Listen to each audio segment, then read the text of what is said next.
tutorial on this particular CAN course on hybrid renewable energy system and microgrids. Yeah, today Dr. D. Srinivasarao is going to deliver on the power converters application. Over to DA, sir.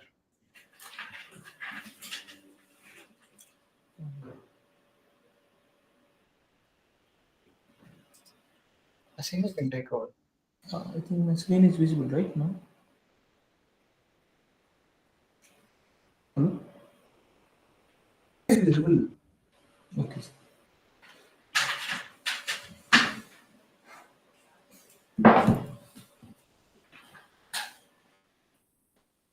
So, good afternoon, everyone. Today we will discuss some of the concepts of grid integration of power converters, and later on I will show you some simulations of these grid integration. Right. So let us consider it is a simple system. Right. We have a grid here on one side. So a grid here on. Dr. D. sir. Yes, sir. Can you share your screen back? It is visible. Does not share. 1 second.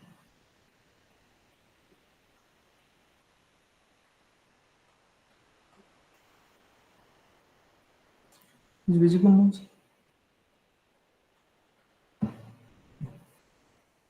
Is it visible now, sir? Yes, visible, sir. Yeah, okay. Right. So today we will discuss about some of the important things also that are related to the grid integration, and later on I will show you the simulation of this grid integration. Right. So let us consider it is one grid here. So this grid may be of usually less than 11 kV in general. And this one side, on the other side, you have a DC source, right? So this DC source may be a resultant of a PV, or it is some resultant of energy storage system, or it may be a resultant of some wind. All right. So every stage, for simplicity, I represent as some DC source, and this is the voltage source inverter, typically three-phase voltage source inverter, depending on the application. So I used here, right? And this one is the line side filter, right? So this one is the line side filter, or also known as the coupling inductor. So this one is the couple.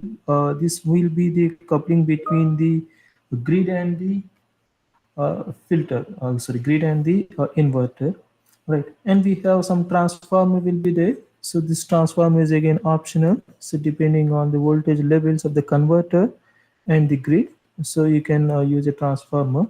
If you're designing it for a high voltage grid, in that case usually transformer is necessary. So in most of the cases, if you are using for low voltage, maybe for 400 volts or 2.3 kV, so most of the times it is not required.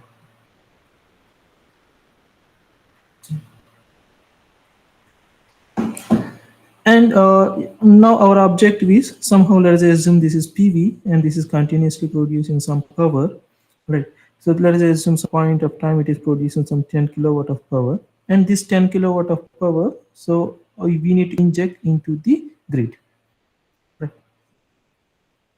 In other applications, maybe some energy storage system is there, right?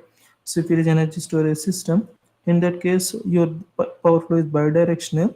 So let us assume you have some batteries connected here. I want to charge that battery. All right. So that means you need to take power from the grid for charging the battery. And similarly for discharging, in other words, whatever the stored energy in the battery, you can also feed it or you can also send it to the grid.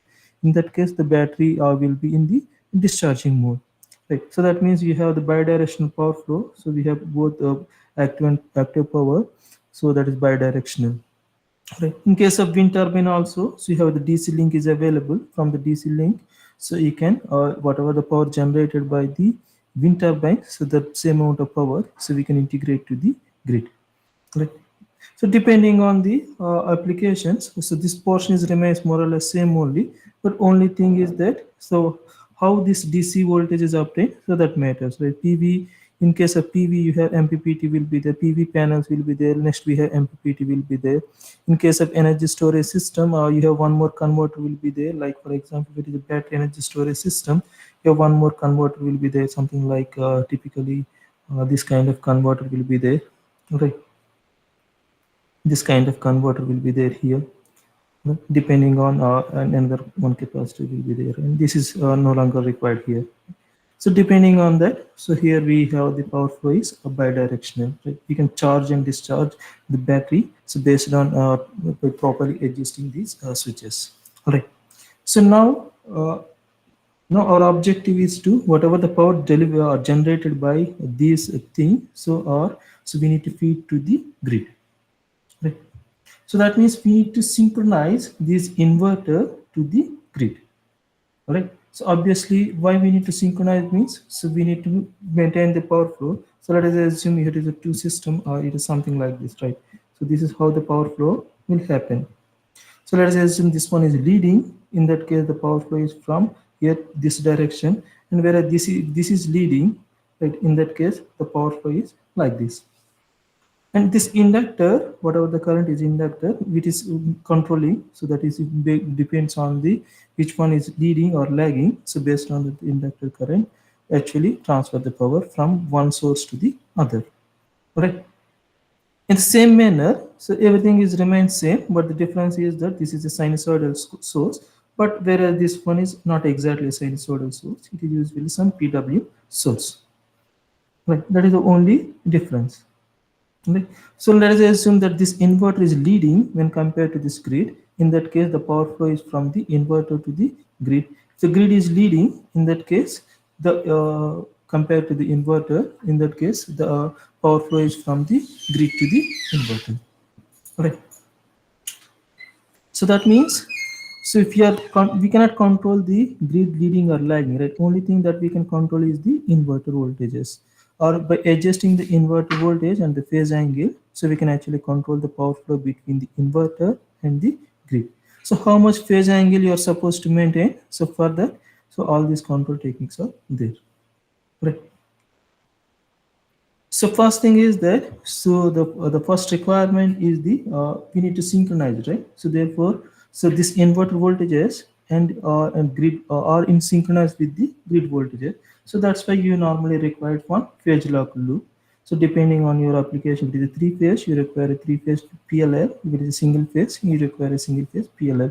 So normally PLL, so the selection of PL must be we need to accurately choose the PLL. So why we need to accurately choose? For example, if you have some disturbance on the grid or some unbalance or some distortions on the grid, so that must not be carry forward to the inverter side. So therefore, so when you are selecting a PLL, you have to make sure that, so that is a uh, perfectly working one.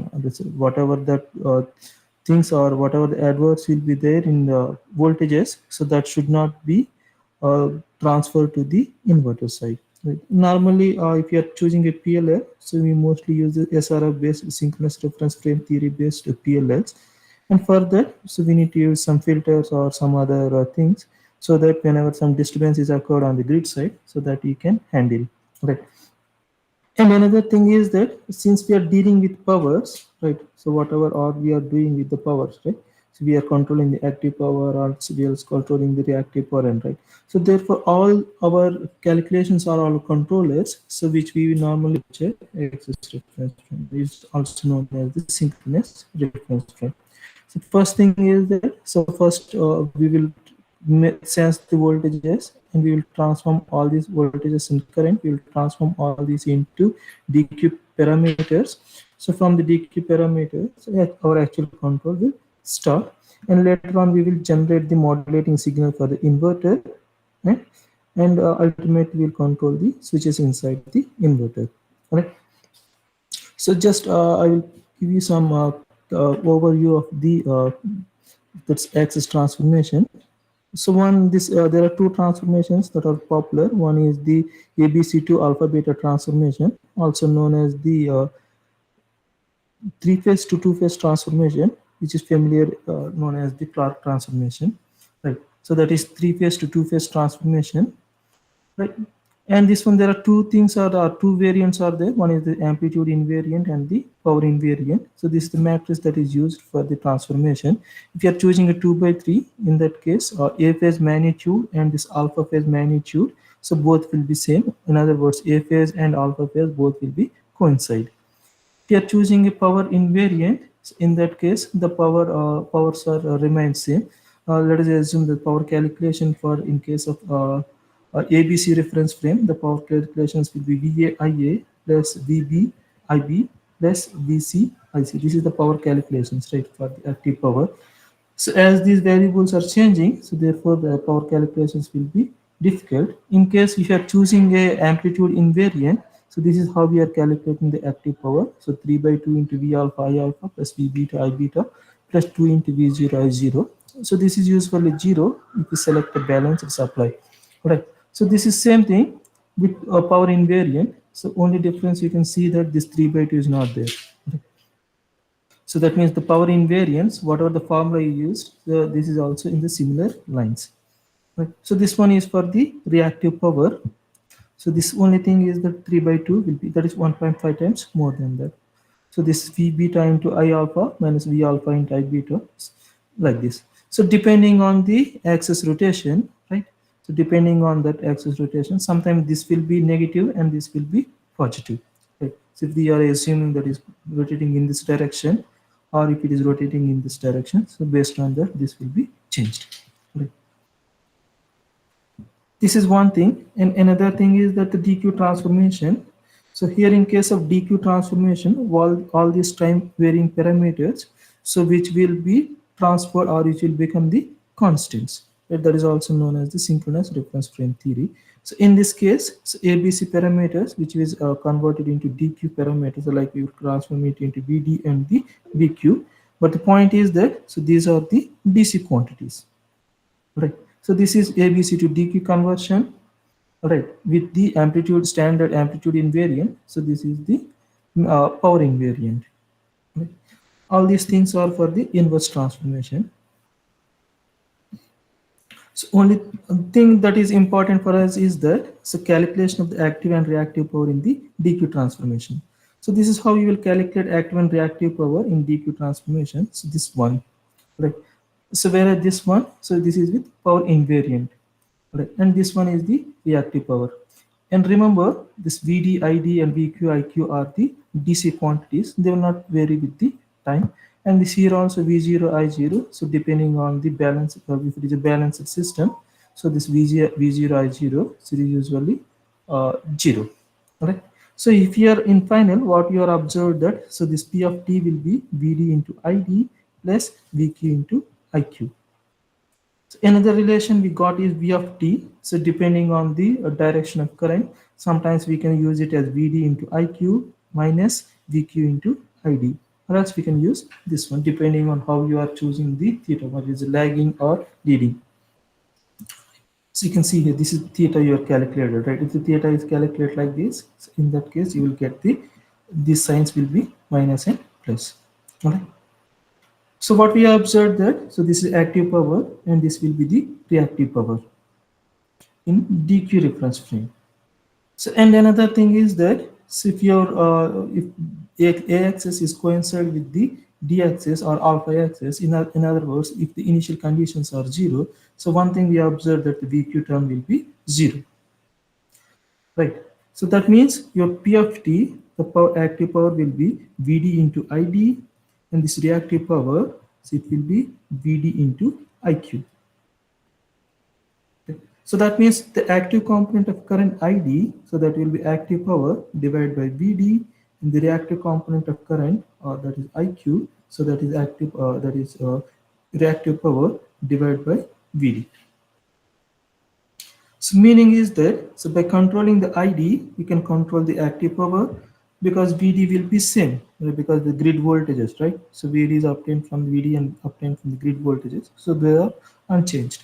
And IQ, so that is reactive current. So if you want to control the reactive power, so we can adjust this reactive component of the current. So that means separate control of active and the reactive power can be possible. so which is known as the decoupled control. So meaning is that, so while you are controlling the active power, so the reactive power control will not be changed. Similarly, while you are controlling the reactive power, the active power should be cannot be changed. So that means, let us assume P 10 kilowatt, right? If you are changing, so Q can be anything, right? Q may be 0 VAR or 10 VAR or 20 VAR, anything, right? So, but even whatever you are changing here, the reference value you are changing, so this remains same only. Similarly, you can P will be anything like 10 kilowatt, 10 kilowatt, 20 kilowatt, 30 kilowatt, anything. So you can keep this Q constant, or also we can separately vary this Q. So that means we can separately vary the active power and as well as the reactive power. So both can be possible. Right. So this is what we known as the decoupled control. Like we are in the case of you remember DC machine, right? We can separately control the torque and we can separately control the speed, right? So if you are controlling the torque, you need to vary the armature current. If you want to control the speed, you usually vary the field current. Okay. In the same manner, so we have separate control is possible. Okay.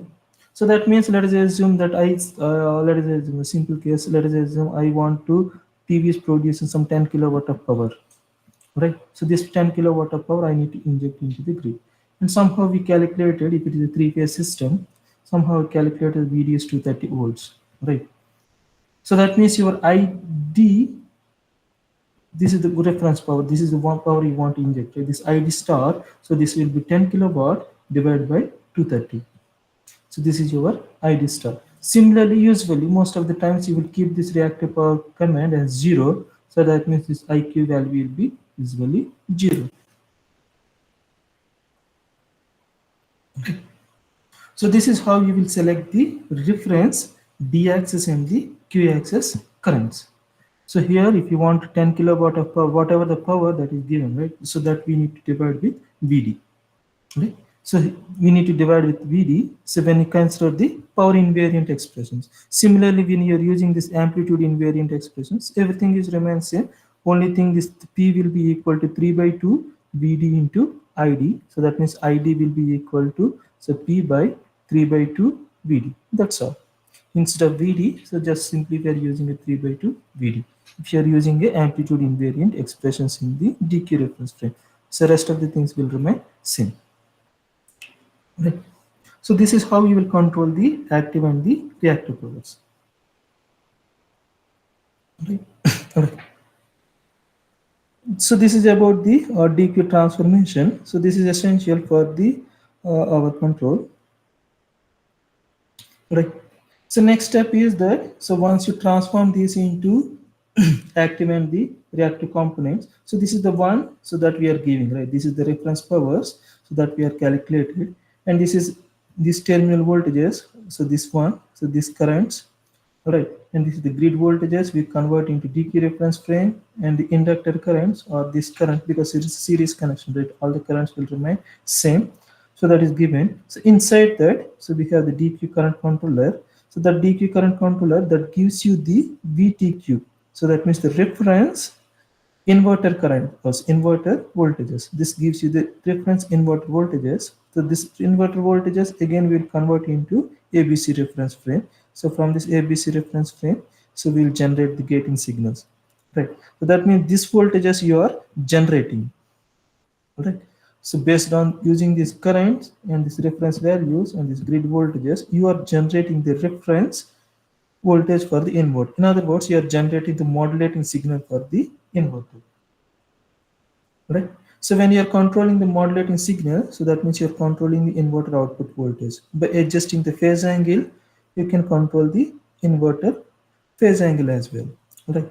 So that means, but you can also you are maintaining the voltage difference between the grid and the inverter according to your requirement, like ID star and IQ star requirement. So ID star can be obtained by reactive power reference divided by the VD, right? Similarly, IQ star can be obtained by the this ID star, so which is obtained by the P star divided by VD, and similarly IQ star, which is obtained by Q star divided by VD. right? Because VQ term is 0, right? So this is how you will obtain the values. So next thing is that we move to the decoupled controller, right? What exactly inside that?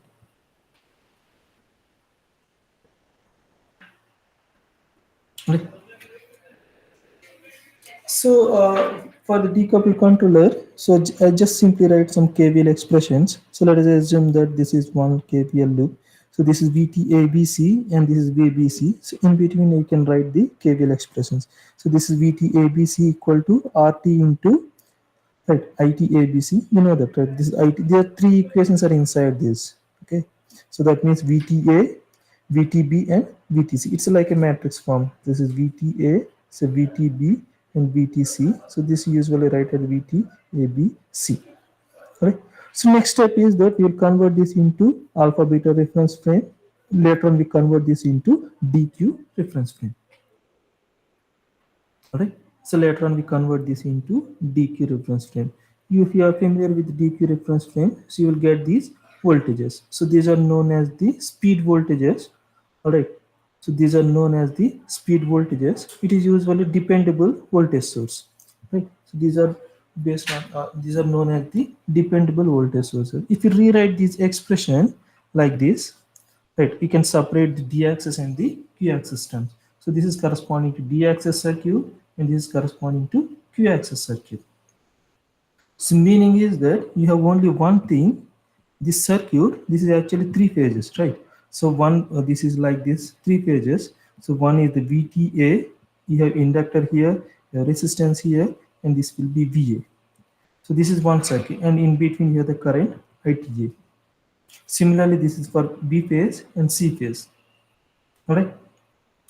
So this circuit, there will be some, this circuit, we will convert this into DQ frame. So this is the D-axis and Q-axis circuit. So it will be like this because it's a DC quantities and we have some inductor resistance here, inductor here, and we have some dependable voltage source and we have another source PD. Similarly, if you write the equations, so it will be VT this term, so this is VTD, and this is RT, and this is LT, and this current is ITD, and this is the dependent voltage source. So here, if you observe that this is multiplied by the Q-axis current, so this will be omega LT ITQ. So this is the dependent source. So if you apply KVL, you are supposed to get this one. This is VTD plus ITD, right? So that means you are getting minus. So this is plus minus here, right? Not plus minus exactly. This is minus plus, right? And this is plus minus. Right? Understood. If you write the KVL equations, you will get, so this expressions only. So this is D-axis circuit, equivalent circuit. Similarly, in the same manner, it will be VTQ and this will be omega LT into ITQ. So this term. Alright. So these are the coupling terms. That means this current is depends on the Q-axis term and this depends on the D-axis. So that means you formed two independent circuits. Right. So this is D-axis. Similarly, we have for the Q-axis in the same manner. The dependent circuit here and another one, we have voltage source here. So this is your VTQ, this is RT, LT, and this is the dependent source omega LT, ITB, all right? And this will be your VQ. This polarity will be plus minus. You can adjust this one. Okay? And this current will be ITQ. So that means the three equations are three KVL equations. So we convert this into two equations. So both are independent, right? So both equations are independent, right? Understood. So next thing is that what is known for us is that, so this voltage is known for us, right? So this voltage is known for us. So what is known for us is that these are the grid voltages, all right? And this one is the inverter voltages. This is also known for us. So this VTD and VTQ. So this is the one we need to calculate. So here this one, it gives you the voltage drop. So this is the voltage drop across this coupling inductor along with the in resistance. We'll not add any resistance, that inductor have some resistance, so that is the parasitic resistance, right? So most of the analysis you can ignore these things, right? So what is not known for us is that, so this voltage drop, right? So what we assume that, so this voltage drop is there, right? So this voltage drop you cannot directly measure, right? So therefore, so we assume that this voltage drop is this much, right? So we assume that this is the voltage drop. All right. So this can be adjusted. For example, this in this voltage drop, you have here observed this RT will be remain same, and this LT also remains same. Only thing is that the current is changing, right? So the current is changing. So here the basic idea is, so this voltage and this voltage, right? So this one is the voltage difference between the two sources. So where LT and RT will remain same, right? So if you want to increase or decrease the drop, so only thing is that we can vary the current, right? And also if you are increase or decrease, if you want some phase angle change, so then also you need to vary the current so that this inductor will become more strong. Okay? So that means by adjusting the current here, or in other words, the drop here, so that the voltage and the grid and voltage of the inverter can be matched. So this we cannot directly estimate or we cannot directly measure. So therefore we will estimate this one, right? So how exactly we estimate that, right? So we have the expressions, right? This is your ID star reference and this is your actual ID, right? So we normally connect some PI controller. So this one, so we assumed that, so this is the voltage drop. Similarly, you have one more expression like this. So this is IQ star and this is your IQ and you have another PI controller. So this is your this drop. This is UCD and we normally call it is VCQ. Q axis drop, D axis and the Q axis drops. So we have reference plus minus plus minus. So this is, you know that, right? How it is obtained. This is your P star divided by VD. Right? So now come to this equation. It's the same thing we had done here. So this is the equations we are writing. Right? So this is your ITD and this is your ITD reference. So this is the reference D-axis current and this is the actual D-axis current. So plus minus here. So this one gives you the this one UCD, right? So PI controller. So here this is the error and this one gives you the drop, right? So if you observe that, so at steady state, this actual one is supposed to follow this reference one. So that means you want to make this error 0. So accordingly, this voltage will be adjusted. All right. So this one is completed. So you ultimately require this VTD and the VTQ. So these are the inverter voltages. All right. So you ultimately require these voltages, this VTD and the VTQ. So this is over, right? So what else we have? So this term, right? So this can be obtained. This is LT into omega. So you have this ITD here. We are multiplying with omega. So this is omega LT into ITD, right? LT into IT omega D. So this is another term here. All right. So no, not this one. So this one, so this is ITQ, this is ITQ, right? ITQ into omega LT. So this term will gives you the minus ITQ omega LT. All right. So what else you need to add? So this VD you are added, right? So that means this VTD equal to this UCD minus ITQ omega LT plus VD, right? So this is the one that we obtained. In the same manner, you can also obtain the bottom one, the D-axis one. So you have the reference Q-axis one. This is reference Q-axis current, and this is your actual Q-axis current, and this is the error, and this is the UCQ. So that gives you the voltage drop. So this drop, right? So this is over. So that means this UCQ is over. So next we need to this LT into omega TT. So you have this is ITD So this ITD into omega LT. So this ITD into omega LT, and this you need to add here. And extra thing you need to add is the VQ. This VQ term. This is there, and you got the reference. You got the reference voltages for the inverter or the estimated inverter voltages. Right. So these are the estimated inverter voltages. Right. So once you obtain the estimated inverter voltages, right, once you obtain this estimated inverter voltages, your next step is that you need to convert this into ABC reference frame. Right. So here these are the estimated. So VTD and VTQ, these are the references. And next step is that you need to convert this DQ to ABC reference frame. So now you got the modulating signal for the inverter. Right. Now you got the modulating signal for the inverter.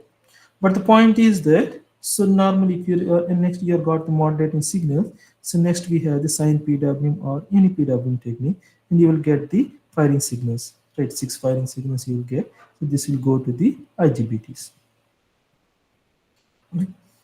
So now the point is that normally if you remember sine PWM techniques, modulating signal will vary from +1 to -1, and the carriers will vary from +1 to -1, right? But here we are dealing with the full voltages. So all these things so far, whatever this VD, VQ, all are full voltages, right? So therefore, so but the carriers are varying from +1 to -1. That means this modulating signal is varying from, let us say, from 320 to 230 to -230. So whereas the carrier signals are varying from +1 to minus. That this is varying from 320 volts or 230 volts or something like that. So this is just varying from +1 to -1. So that means it will not make proper intersections, right? So therefore, we need to normalize this one, or else we need to divide this one, or we need to convert this into per unit. So whatever the modulating signals we obtain, right? So we normally divide this one by 1 by VDC, so that is the DC link voltage, or 1 by VDC by half of the DC link voltage for the normalization. So after that, right, after normalizing this one, so after normalizing this one, that is 1 by VDC by 2, most of the times we'll take this one. All right, and you obtain the modulating signals, so now which are actually in the range of +1 to -1 here, right? So now you have the sine PW technique, so you can generate the pulses, right? The idea is simple. So first we will sense the grid voltages here, right? This will sense the grid voltages here, right? So we can sense the grid voltages in this current, right? So now we need to estimate the inverter voltages, right?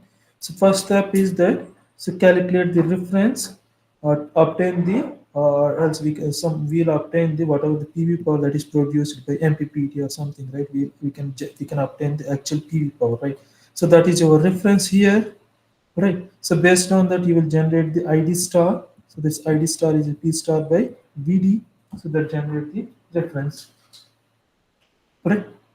So this once you obtain this reference, so you will compare with the PI controller.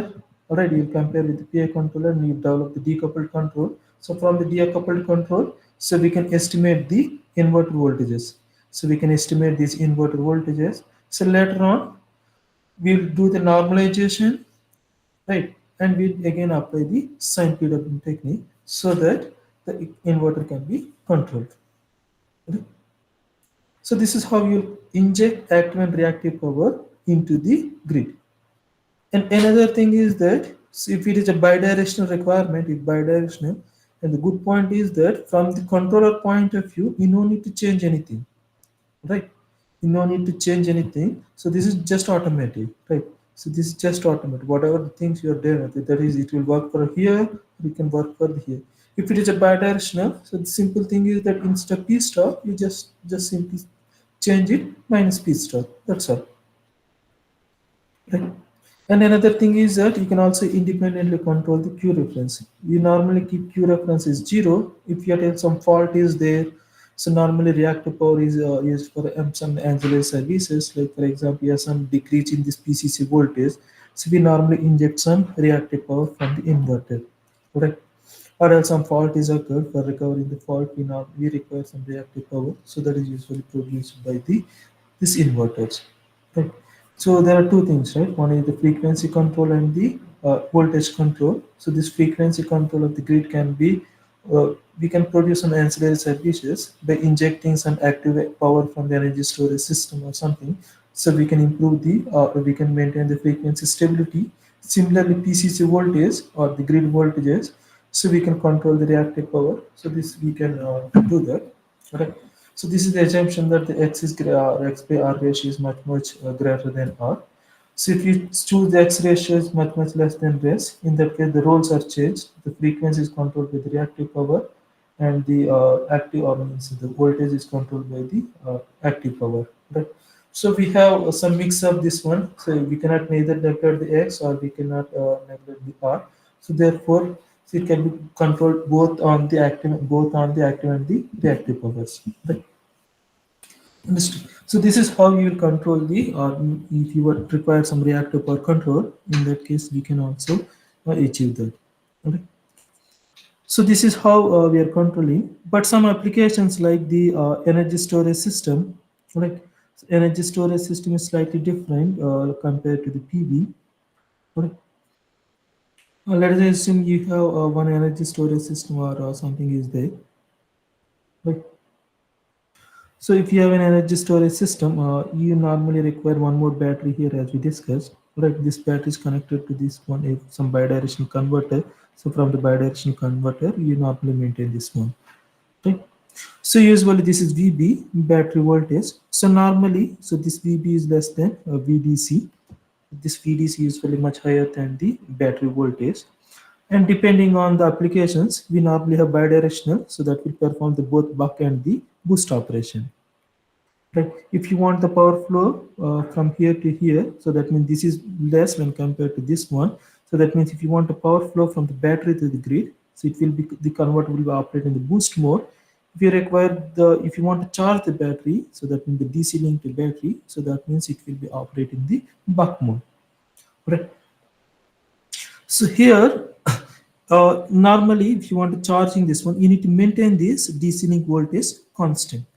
Right, in some applications we need to maintain this DC link voltage constant.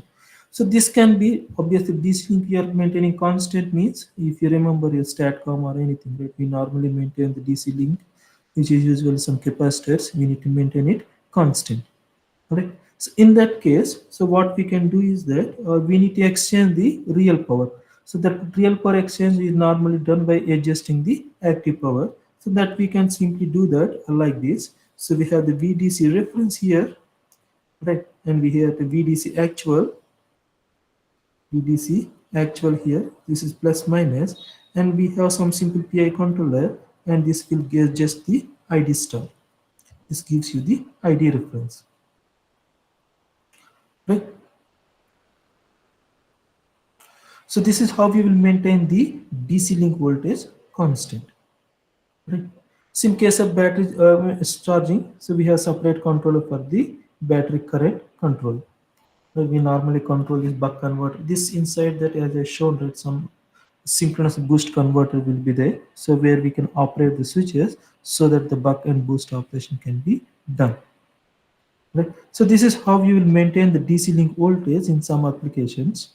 Right. For example, you can also do that for the, you can take the grid here. If you want to maintain another converter on this one, this is bidirectional, right, as discussed. So this is the grid here, and if you want to maintain some this DC link voltage for some motor drive requirement, so this is how you will control your VDC reference. Accordingly, this ID star can be adjusted. And same controller for the reactive power. There is no change in the reactive power control.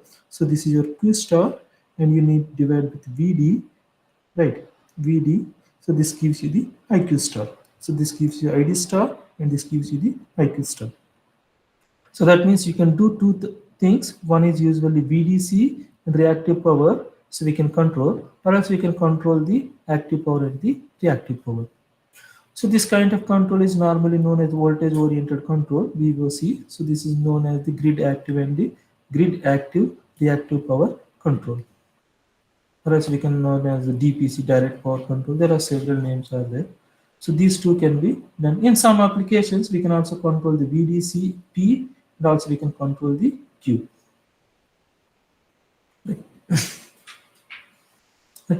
So this is how we will done the decoupled control.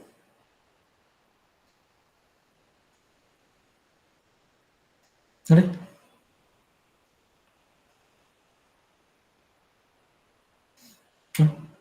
And another thing is that whether we are using a two-level inverter or multi-level inverter, right? So whether you're using this converter or some multi-level inverter, as we discussed, cascade converter. So this one is remain same. Whatever these equations are, right? So this is remain same. So that means this control is remain same. So whether you are using any type of inverter like two-level inverter, multi-level or anything, right? So this procedure is safe. So only thing is that matters is that once you obtain the modulating signals for the inverter, right? So later on you need to apply the PWM methods. If it is cascade edge bridge inverter, they have their separate PWM methods. Alright. If it is some three-level diode clamp, so we need to apply that PWM method. Right. And another thing is that if you are using some, let us assume that I selected the this one, right? Cascade is which I selected. So here you have one energy storage system or PV or anything, right? You have energy storage system or PV. So here you have one more energy storage system, one more like this. Right? You have multiple PVs or energy storage system is there. And if you are maintain, let us assume it is energy storage system. So earlier you have only one capacitor is there, right? Now earlier you have only one capacitor, one DC source is there. So that means you just simply control that DC source. See, you have only one DC source, right? So now if you are using cascade bridge inverter, you have multiple DC sources are there. So that means now your objective is to maintain the DC link voltage or DC voltage of all these things same. Right, all must be same. In other words, if it is a charging application, all the SOC of these individual batteries are supposed to be same. Right. The difference is that similar if you are using a cascade or T-type inverter, so this is one PV or this is one battery. So you need to maintain this voltage and this voltage constant. Or in other words, these two voltages must be balanced. Right. So that means earlier you have only one DC link. Let us assume here two DC links are there, right? So in that case, so we need to maintain VDC1. Let us assume this is VDC2. So this is VDC2. So these things we need to compare with the total VDC reference. Right? You have PI controller. So this gives you the one component of ID star. Right, but the problem is that let us assume you want this entire thing is 800 volts, so this is supposed to be 400 volts and this is supposed to be 400 volts. But the problem is that if you're not properly tuned or sometimes if it is carrying a lot of real power, in that case somehow this will be 390 volts and this will become 400 volts. Still this one is valid because we just added the sums only, right? So therefore, so there is no guarantee that these two voltages will be same. So therefore, we can use some additional controllers, like let us say we can also instead of sums, we will just take the differences, right? VDC1 and VDC2, and this we normally compare with the 0. You'll get some PI. So this you will get some offset components. Some this is VD star, some additional. This is VD star 1 and this is VD star 2.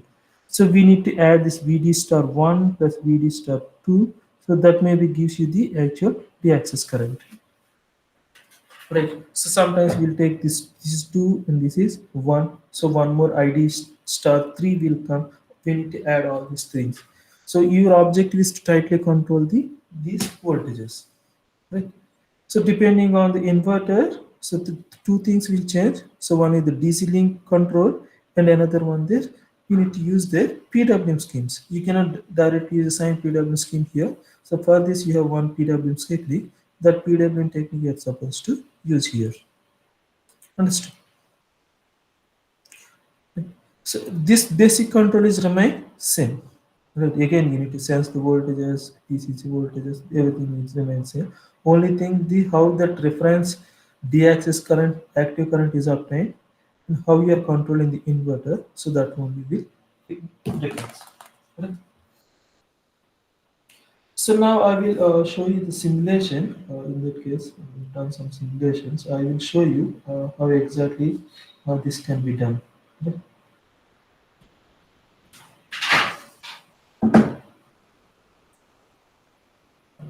Just a minute.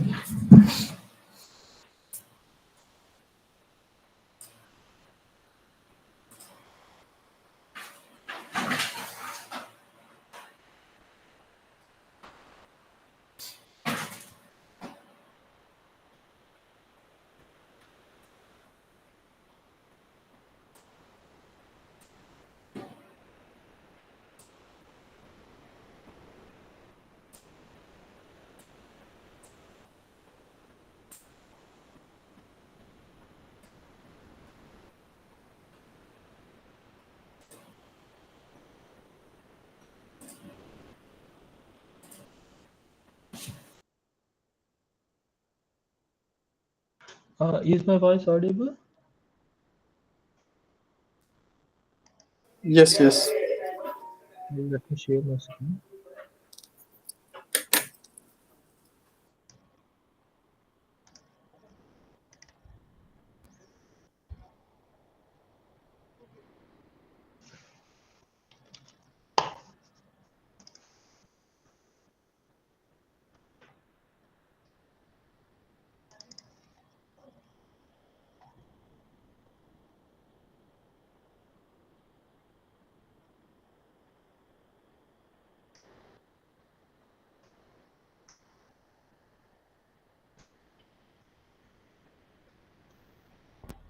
I hope my screen is visible.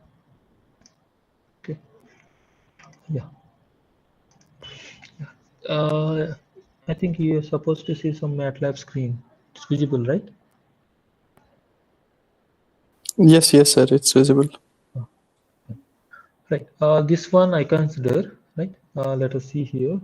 Uh, okay. Sir, can you zoom it, please, sir? It is visible, right? Yeah. So now we have one grid is here, right? So this grid is of I think this is 450 volts grid, right? We have three DC sources, I mean three AC sources are there, and I'm measuring the voltage here, three-phase voltage current measurement. So in between we have this one is the coupling, right? Coupling inductor.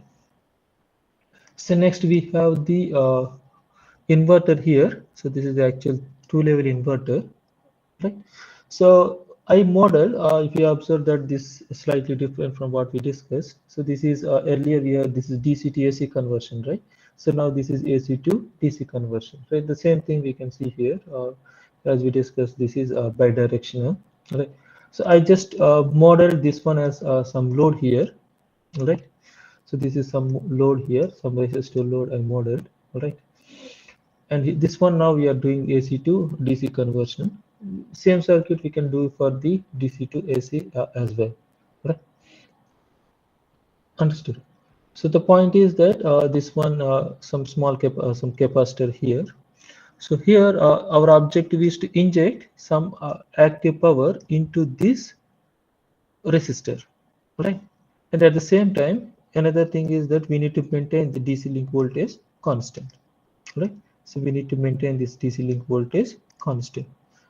So as we discussed, so this is the decoupled current controller, right? For time being, I will delete this, right? So as we discussed, I want to maintain 700 volts is the reference because you might have studied that this is always operating the boost mode.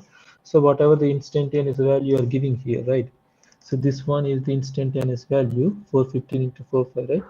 And if you observe that line voltage here, so this one, if you're not giving any firing pulses for this one, right, you're giving an AC source and you're not giving any firing pulse for this IGBT. So this looks like a diode bridge rectifier only. This entire thing is like a diode bridge rectifier. So that means by default, it will charge the capacitors even if you're not giving any firing pulse. So this this capacitor is charged to the line voltage peak value. In other words, you know that, right? The formula for it is 3 Vm by pi.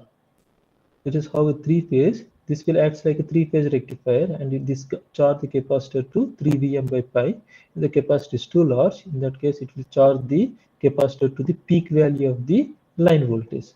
Peak value of line voltage.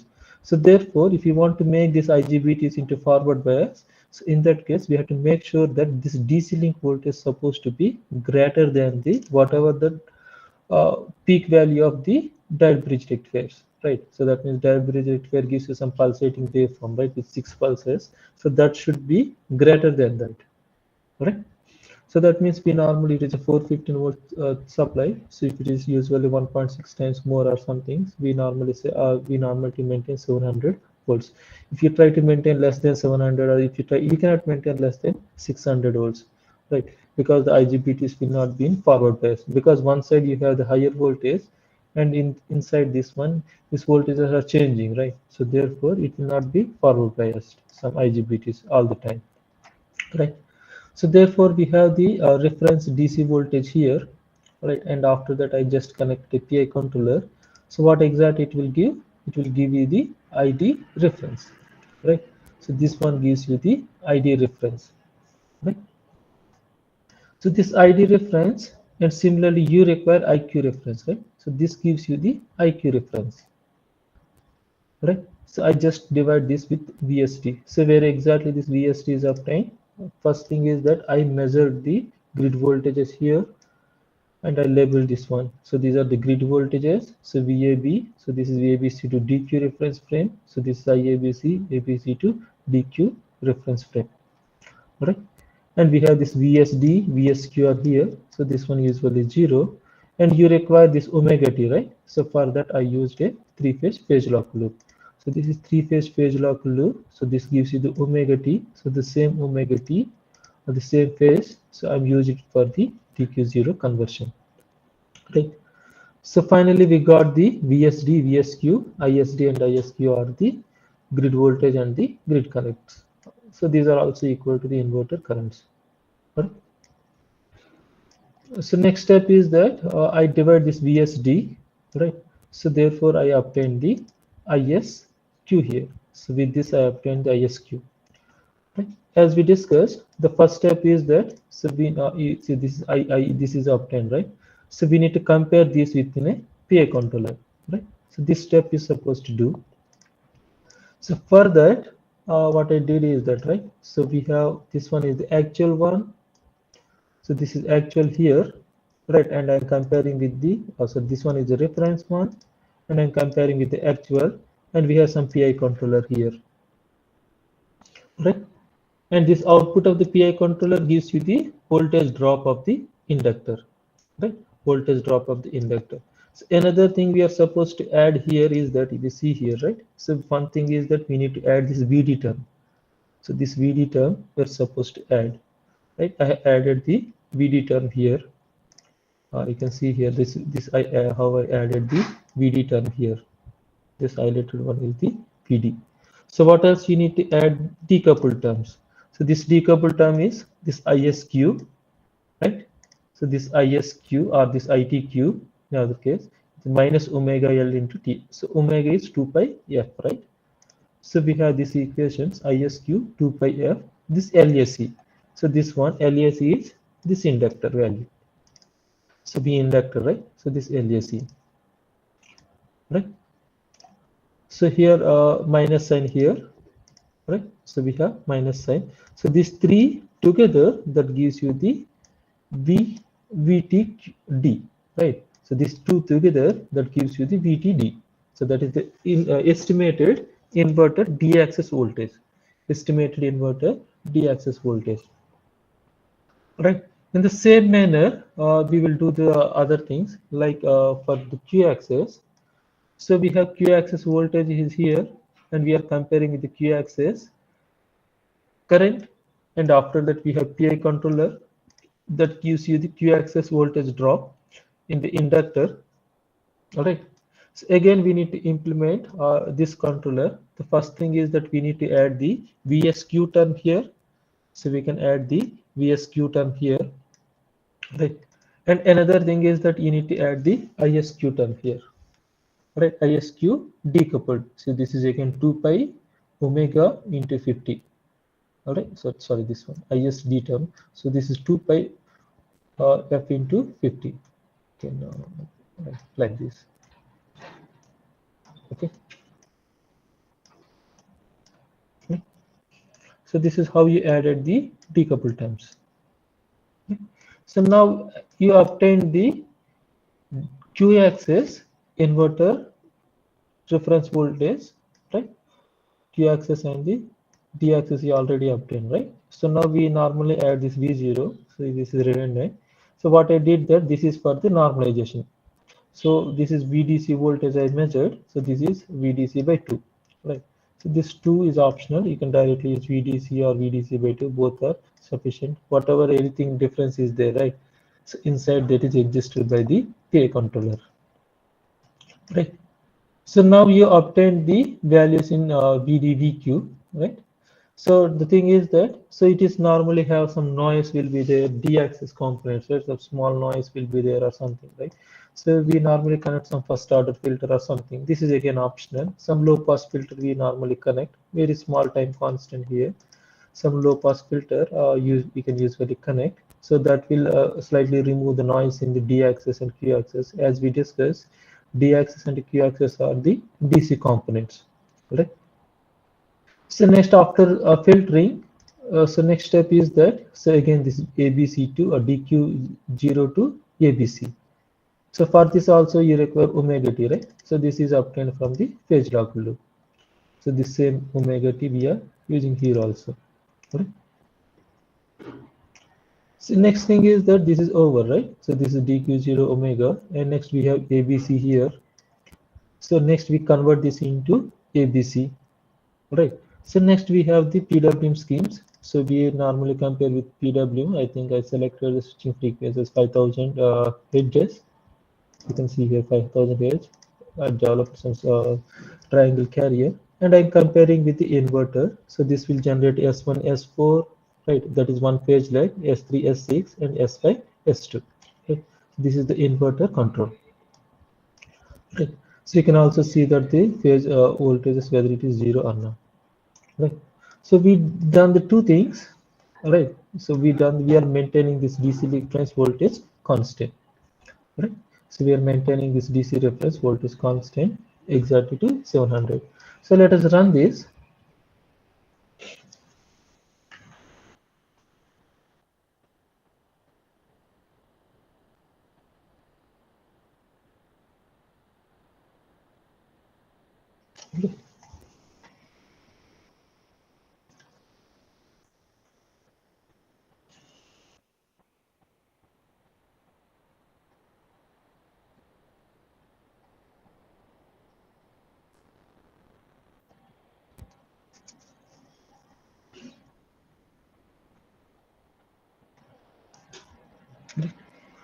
Okay, you can stop here.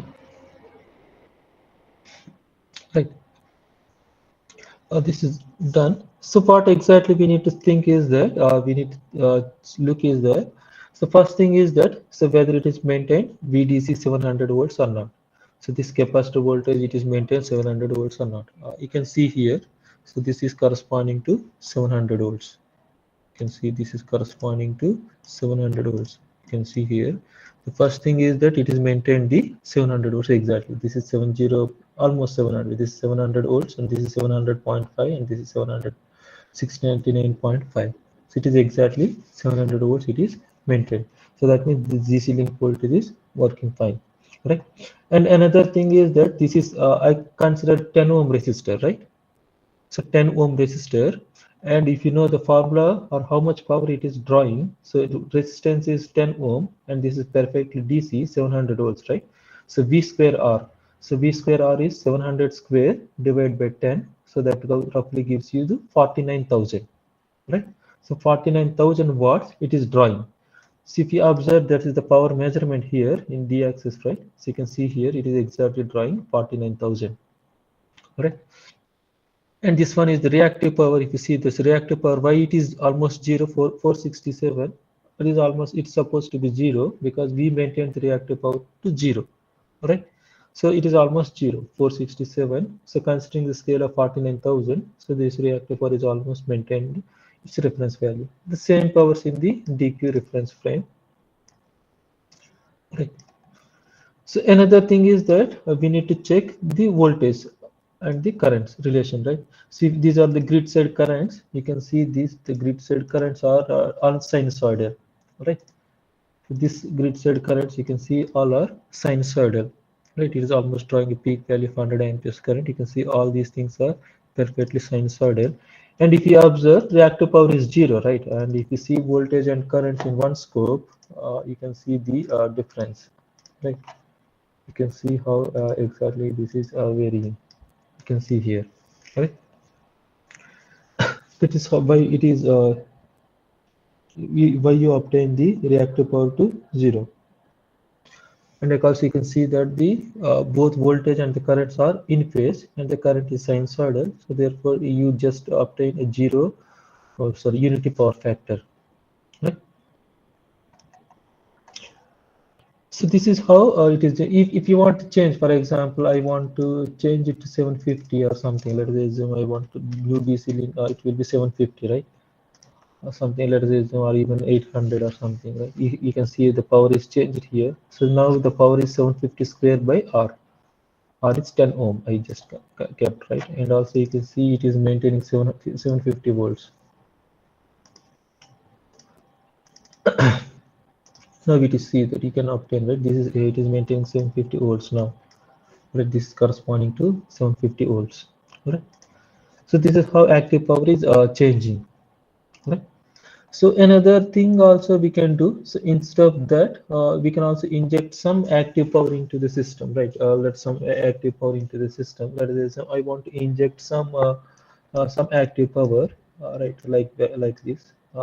Instead of this DC link voltage, I want to inject some active power. So let us assume that I want to inject some 64,000 active power, right? So that means 64,000 active power, right? So that means this is fixed, right? Your power is fixed. That means V square by R, which is equal to 64,000. So R value is 10, right? So that means V is supposed to be 800 volts. So now this DC link is supposed to be 800 volts. So that is 800 square by 10. So that's supposed to be 64,000, right?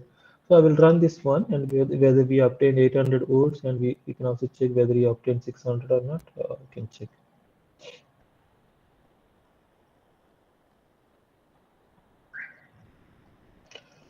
One second.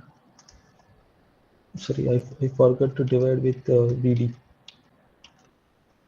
This is 64,000, right? What you are supposed to do, you need to divide with VD, right? Okay, then only you can obtain the D axis voltage. You need to divide this VD. So this gives you the VSD, right? Right. So this gives you the ID star, right? You can see here you obtain the 64,000 roughly. 64,000 or 64,000 you're supposed to get.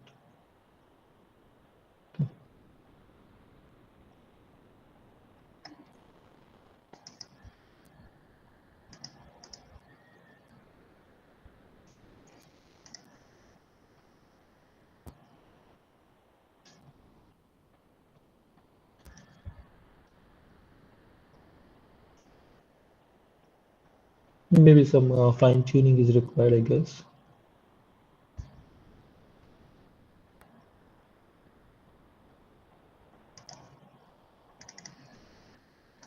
The currents are sinusoidal, right? Or maybe some fine tuning of this is required. All right. This is 840 volts, and I have given this 800, right?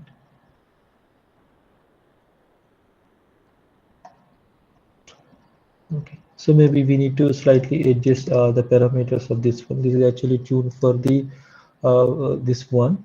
So maybe we need to slightly adjust the parameters so that you will get the 64,000 here. Right. We will try with the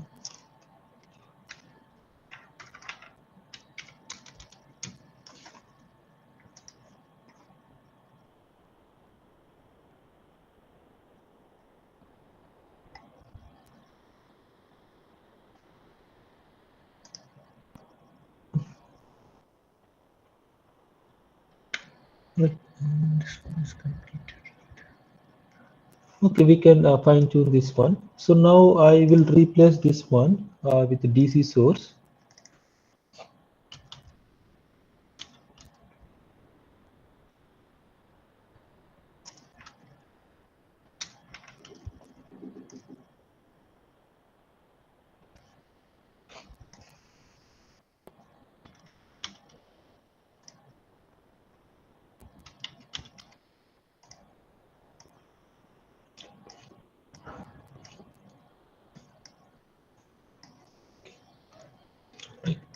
This source I just kept 700 volts here, right?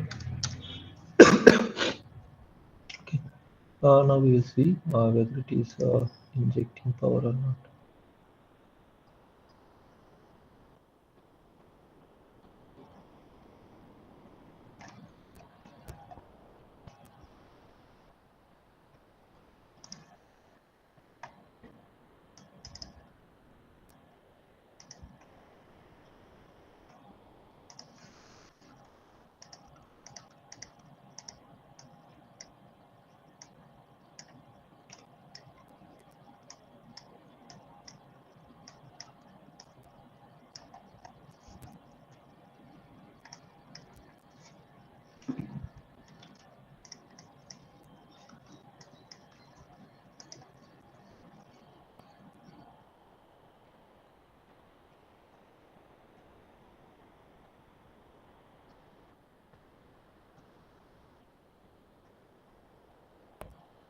Right.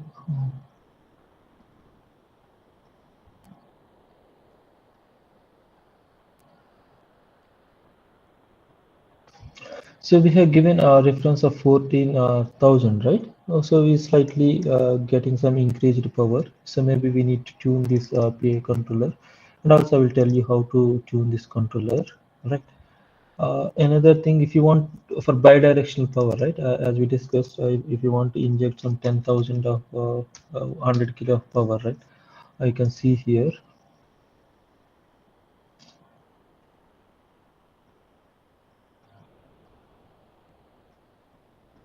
See here, the power reference is negative, right? Just a second.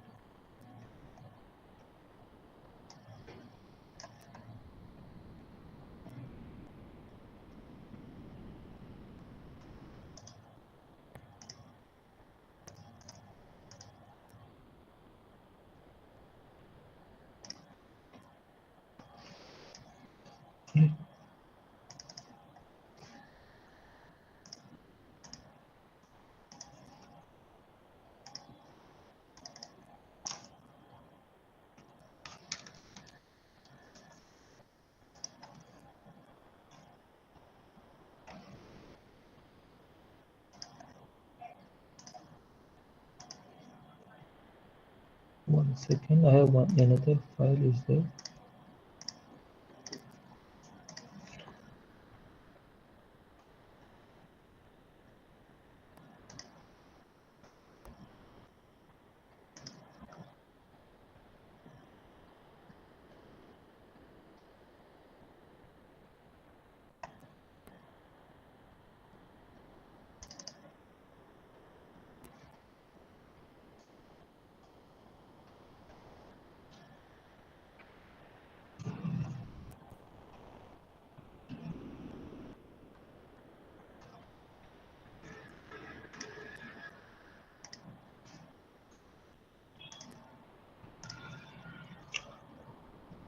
Yeah, I think my screen is visible.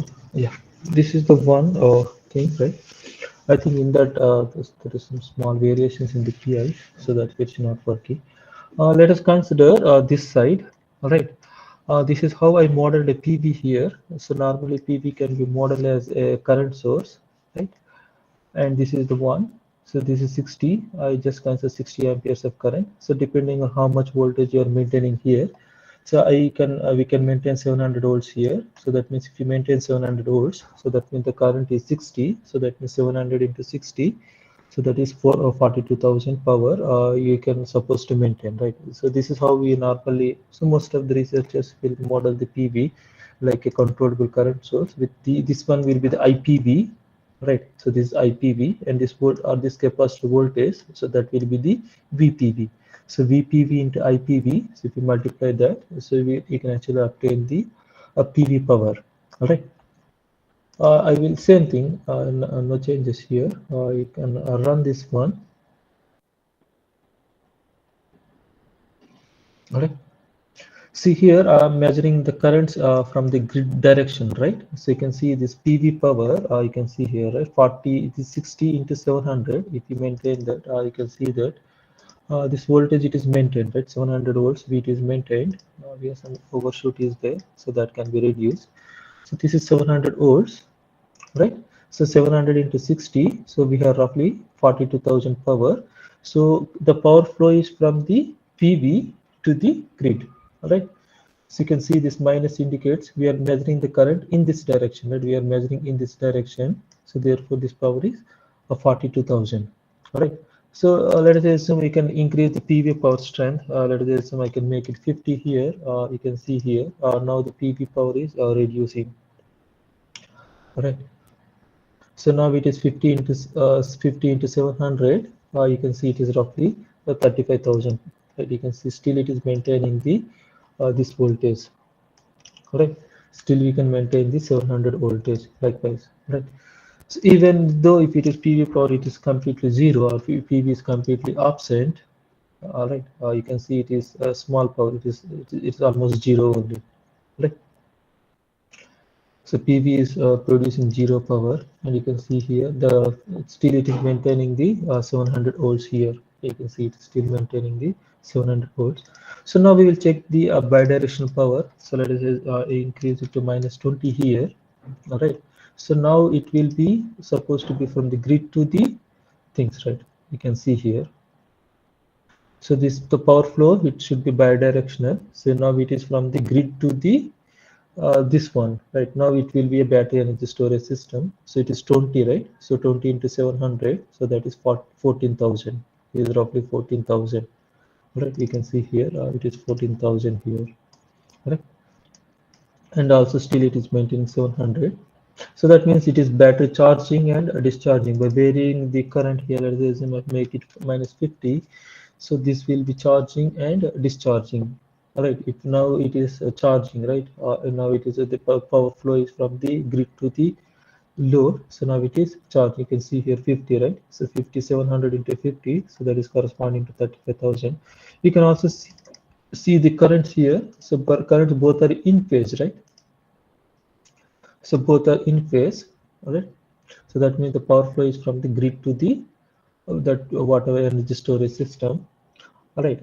If we make it minus 50 here instead of minus 50, if I make it 50, you can see here.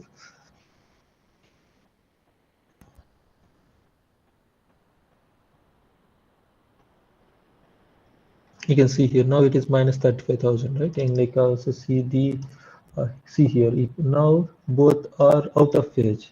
You can see here. Okay, so this is positive, and at the same time the voltage is negative, right? So that means the power flow is from the battery to the grid. So this is how we can obtain the bidirectional control. I'm not changing anything, right? I just have a controller.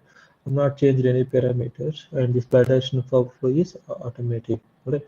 So this is how we can model a battery energy storage system or a PV. So most of the times we normally bother about what is MPPT and all. So only thing is that so we have some IPV and we will maintain the voltage.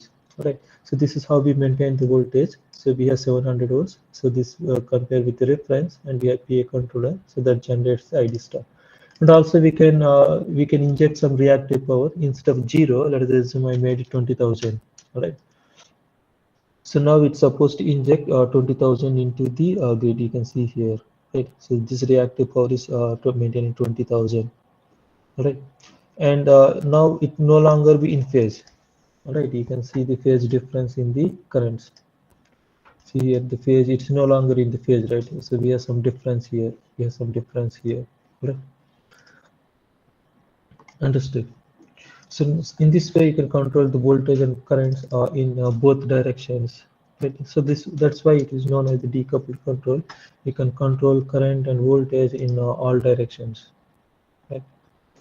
So this is we are controlling the active and the reactive power. One is positive and another one is negative. You can also make this one negative, right? Let's say we can also make this negative.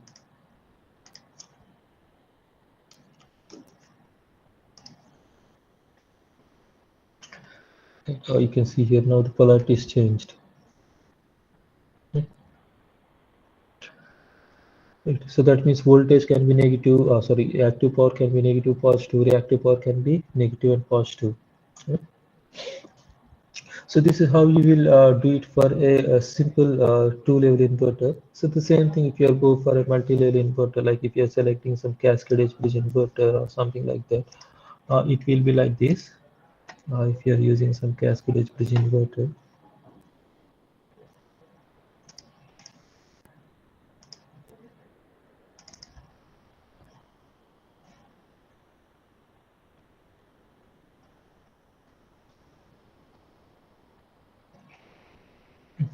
So instead of just a two-level inverter, I consider this one is the seven-level cascade H bridge inverter. There are three H bridges are there. This is 1, 2, 3 per phase.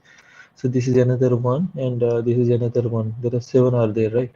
So here this is how each H bridge is modeled. So we have some PV current here, some small resistance, and we have some the capacitor, right? So this is how we model a PV, right? So this is IPV and this is VPV. Multiply on this one will gives you the PV of this H bridge. Similarly, we have all these things are PV. This is another one, another PV for another H bridge. So this is another PV for the another H bridge, right? And also we can how we will control this PV power. So this is the actual power because this is the actual power we are injecting, right? So the first thing is that let's assume this is minus 20,000. This is the power I am injecting.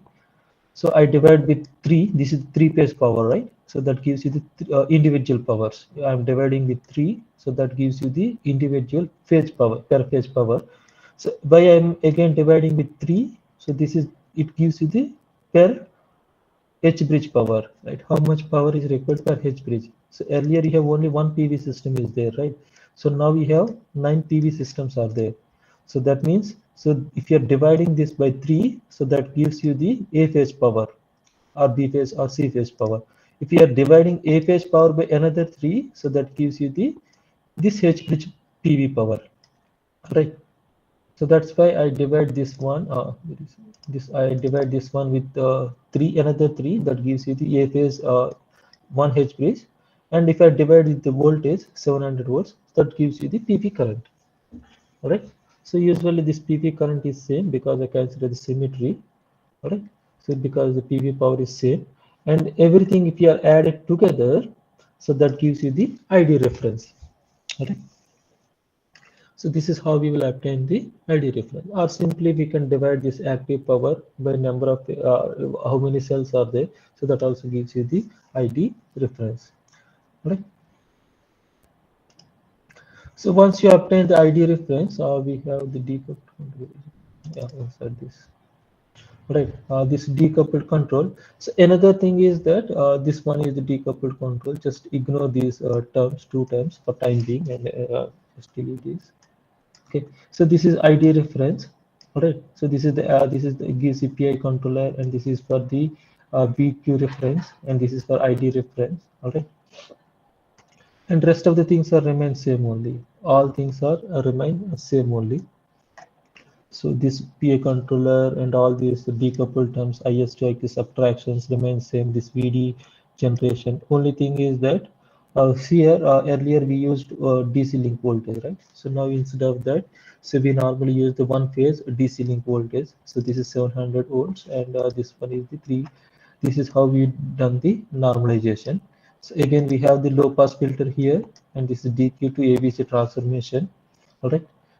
And next we are generating the modulating signals. So for cascade edge bridge, there are two modulating signals out there. One is the uh, it is commonly known as this one is level shift PWM and the phase shift PWM. So those are common PWM schemes we use for the cascade edge bridge.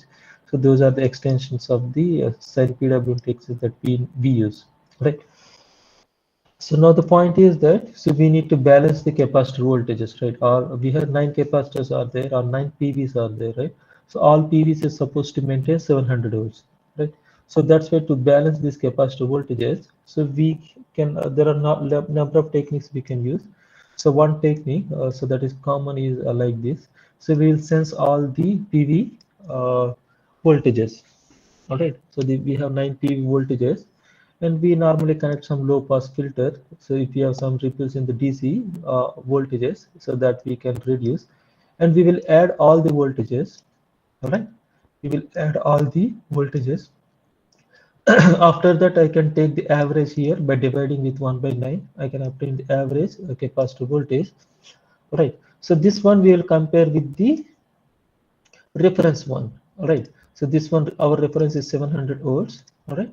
So each PV is supposed to maintain 700 volts. And this one, why I'm taking U square and U square, right? Because we are assuming this is the current, right? So current will be equal to the V square by R, so power, right? So power equal to V square by R. So this gives you V square and this gives you R. And after that we have this PI controller. So this PI controller, so we assume that the gain will be a conductance. All right. So now we obtain this P square error reference power, right? So the reference power is multiplied by the conductance, that gives you the current. All right. So the current that must be drawn from the grid so that the capacitor voltages will be balanced. Sorry, the power that must be drawn from the grid so that the capacitor voltage will be balanced. So this is power, right? If you want to convert this into ID reference, so therefore we divide this with the VSD, right? So this again, we normally connect some low pass filter, some optional low pass filter, right? And this one is the adjustment, right? So this is the adjustment. So this is the adjustment, so to make to balance the capacitor voltages. So this thing we need to add to the ID reference, right? So this thing we need to add to the ID reference. All right. And another thing is that, or another important thing is that, so whenever you are taking the currents and all that, right, you have to make sure that the currents are supposed to be like this, right? So then only the equations will be in the correct format, right? So we have to make sure that equations are in one line and the voltages are in other line, right? So these voltages, whatever we are generated, right? So here this current direction is important, right? These equations are derived from the DC source to the grid, right? Whatever this polarity signs plus minus are, right? For example, if you consider the grid to the voltage source inverter, right? In that case, everything will be changed, all right? So that's why I took the currents measuring from the grid to the inverter, right? But these equations are given from the inverter to the grid, right? So that's why I just for small adjustment, I simply made multiply the currents with -1. Okay, so now the currents are measured from the inverter to the grid, and rest of the equations remains same. Only difference here, this plus plus plus and this plus plus signs are there. These signs will usually change if you are not properly designated, right? You have to make sure that in which direction you are measuring, right?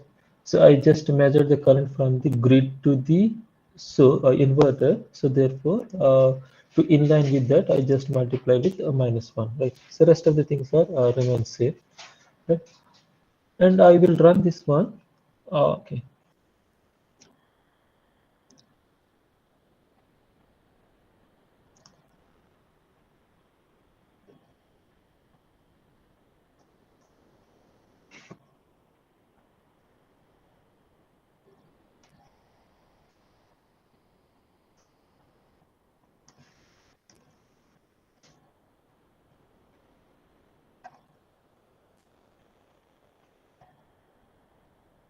You can see the capacitors. This is the average of all capacitors. This is supposed to be 700 volts. You can see here the capacitors. Average value is almost 700 volts. You can also see the individual capacitors. There are 9 capacitors inside these. Okay, all are maintaining 700 volts. So this kind of thing is not simple, right? We need to use a lot of controllers here, and sometimes this one control is not sufficient. Sometimes we need to add some other controllers. This is another controller. So here we are considering the average or equating average value, right? So this is, you can see the same thing, but you have individual PI controllers. So A phase, this one, first H bridge capacity PV1, PV2, A phase PV1, PV2, PV3. So all are compared with the individual PI controllers, right? So a lot of things we have to do for balancing these capacitor voltages, right? So these are the capacitor voltages here. I can see here these are maintaining somewhat balanced, right? You can see all the nine capacitor voltages. Some small variation here and there if you are properly tuned the PIs and if you are using some additional controllers. So this can be done, or you can perfectly balance the capacitors or the PV powers. And also you can see what exactly you need to see the currents here. And these are the currents here. You can see the currents are sinusoidal, right? The currents are sinusoidal here. You can see,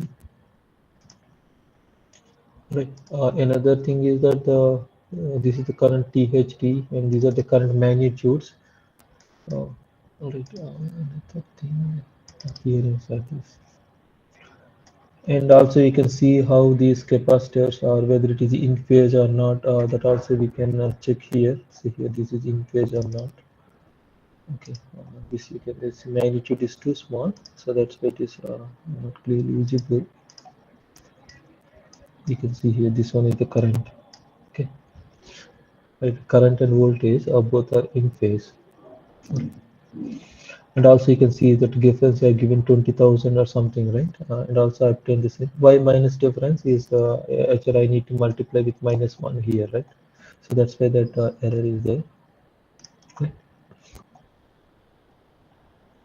Here I considered instead of 415 volts, this is a bigger system. So this is 2.3 kV system. Right? So for 2.3 kV system, so each DC or we have 3 H bridges are there per phase, and each one is producing 700 volts. It is usually for bigger systems, right? Okay. So now it is injecting 200 kilo of powers, and this one is the control schemes. And also you can see the inverter voltages somewhere here, I think, inverter voltages, how exactly the inverter voltage is there here. You can see this is inverter voltage. This is a 7-level inverter, right? So therefore in the line we have 30 levels are there. So height of each one is 700 volts, right? So height of each one is 700 volts. This is almost a sinusoidal waveform, so that will reduce the burden on the filter. And this is the inverter side currents. So these are inverter side currents. Understood. Here also you can see the inverter voltages. I think they are measured here. This you can see here. This is inverter voltage in 2-level inverter, right? Whereas inverter voltage in multi-level inverter. You can see the variation here. Okay, this waveform, these are almost sinusoidal, right?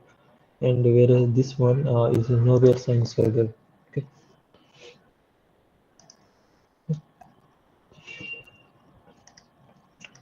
Right. You have any questions?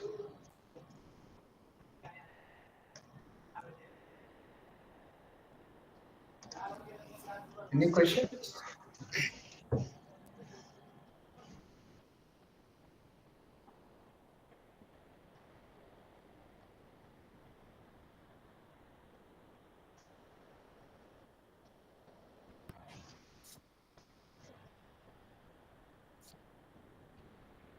Any questions from the participants?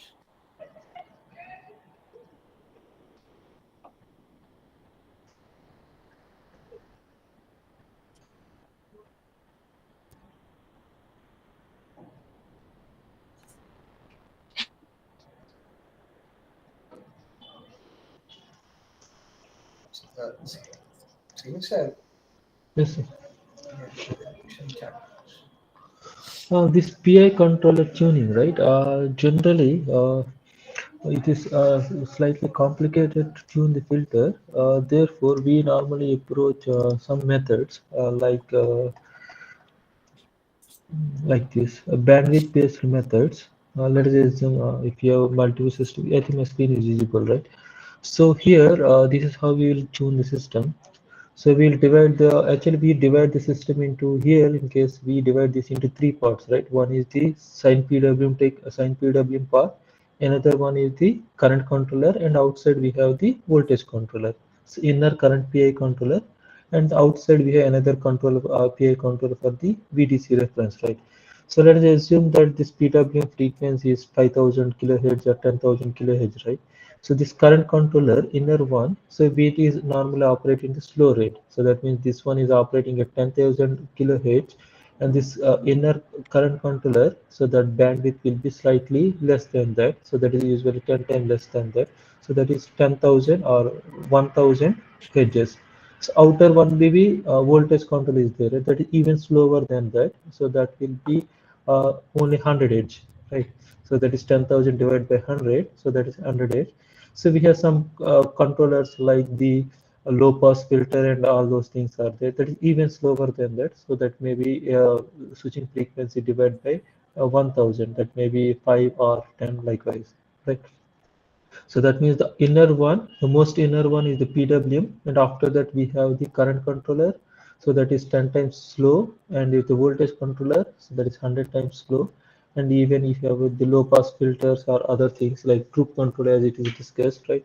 So group control also we normally use some low pass filter, so that is usually very less, right? So how exactly we need to tune the filters, right? Let's assume this is the bandwidth, right? So this bandwidth of this one is PWM scheme is that it will be omega, right? It is 2 pi f into 2 pi switching frequency, all right? So whereas bandwidth of current control is LF, so LF is the inductance that we use, right? Coupling inductor into bandwidth of this current controller. So bandwidth of current control is 2 pi f into current controller bandwidth. So that is FSW by 10. So in this case, it is LF into omega BI. So we assume that the switching frequency of 5 kilohertz, it is 2 pi into 500, right? So this is how we will select the KPI. Similarly, KI is inductance is having some resistance, right? So this resistance into this bandwidth, right? Similarly, for outer voltage control, so this is KPV into CF. CF is the capacitance value, right? So DC controller, we normally require some capacitor, right? That capacitor value, right? And the bandwidth of voltage controller. So bandwidth of voltage controller, if it is switching frequency is 5000, so bandwidth of voltage controller is just 50. This 100 times slower, right? So here is omega into R load. So this R load can be of R load, or it is can be of the power divided by. So this R load can be obtained by several ways. Right. Another first way is if you directly know the R load. In one case, we directly consider 10 ohm resistance, right? So that will be the R load. In some cases, we don't have the load here, right? So we can calculate the power based on the active power and voltage. So we can obtain the R load equivalent. This is how we will select the KP and K for the inner current controller and the outer voltage controller. So K, we have two controllers here, right? So current controller gains remains same for both D axis and Q axis. For D axis, Q axis, we have one PI. So this PI controller for D axis and Q axis, that is current PI, right? So those two values will be remain same. Okay. You have any more questions?